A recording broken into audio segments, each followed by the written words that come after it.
a Carla Escoffier, y es del Centro de Derechos Humanos de la Facultad Libre de Derecho de Monterrey. Carla, gracias por estos minutos para Mega Noticias. Y bueno, ahí está la iniciativa entregando más de 100 departamentos, pero ¿es viable tener este tipo de viviendas, sobre todo en el mediano y en el largo plazo? Hola, muy buenas noches. Pues realmente lo que tenemos que recordar es que históricamente en México la política de vivienda ha sido muy escueta al grado de que prácticamente no hemos tenido realmente una política de vivienda, sino una política de créditos para compra. En otros países este tipo de modelos o de políticas es más común, y no solo estos que se están presentando, sino incluso otros sistemas que nos siguen faltando. Entonces, potencialmente sí, o sea, eso sí es viable, sí se ha hecho en otros países, no es algo que no se pueda hacer en México, no es algo tampoco que se esté, sin demeritar el esfuerzo, pero no se está inventando el hilo negro, es algo que más bien llegamos tarde a este tipo de política pública. Entonces, digamos que ya detalles allá financieros de si hay presupuesto o no suficiente en la Ciudad de México, pues bueno, eso ya es de auditoría interna del gobierno de la Ciudad de México, pero de que es viable, es totalmente viable, más cuando se están en algunos proyectos recuperando previos que tenían, no tenían un dueño cierto o estaban en algún tipo de abandono o de conflicto legal durante años. Claro.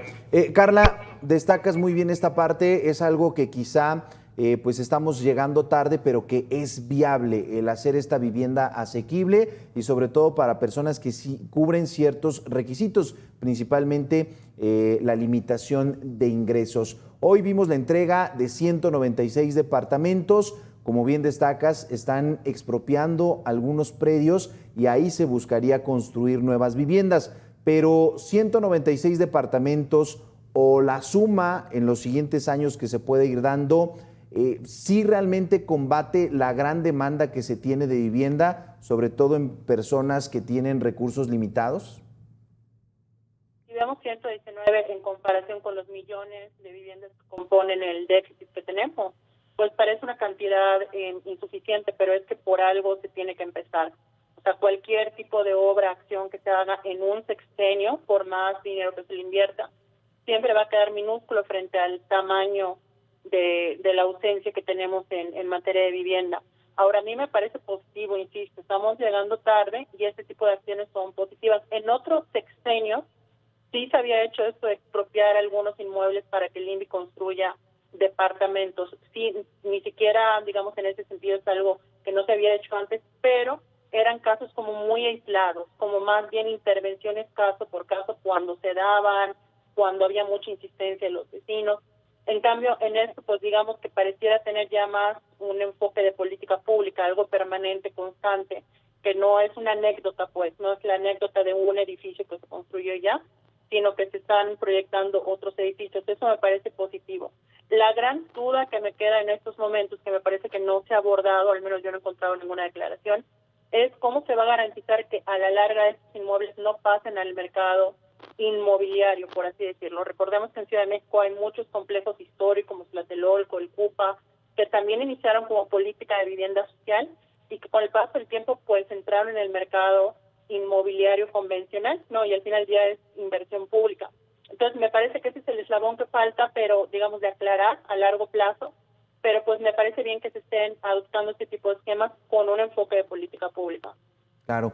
Carla, sobre este punto que mencionabas, hablas de largo plazo, sin embargo, incluso puede ser que en unos meses las personas que están rentando con una cuota de alrededor de 2,000 pesos mensuales y que tendrán la oportunidad de compra a 20 años, pues van a tener que cumplir con ciertos requisitos, pero pues existen casos que hemos visto anteriormente donde pues se busca sacar provecho de este tema.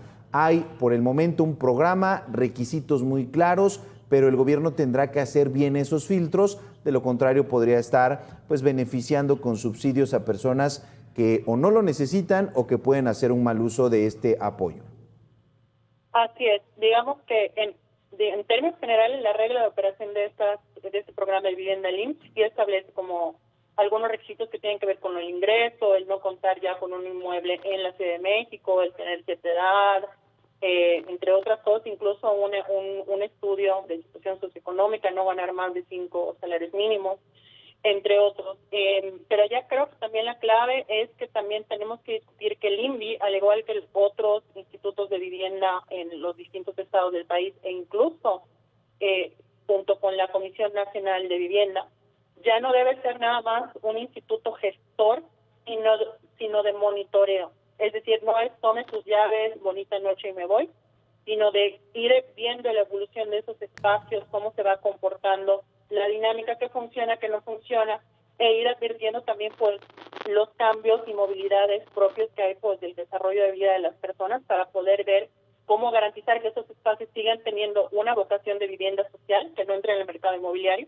y también que puedan ir sirviendo como de experiencias para ir perfilando y mejorando los siguientes proyectos que hagan, ¿no?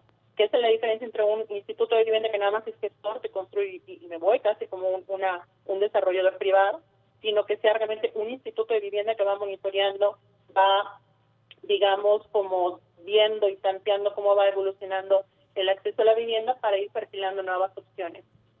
Claro.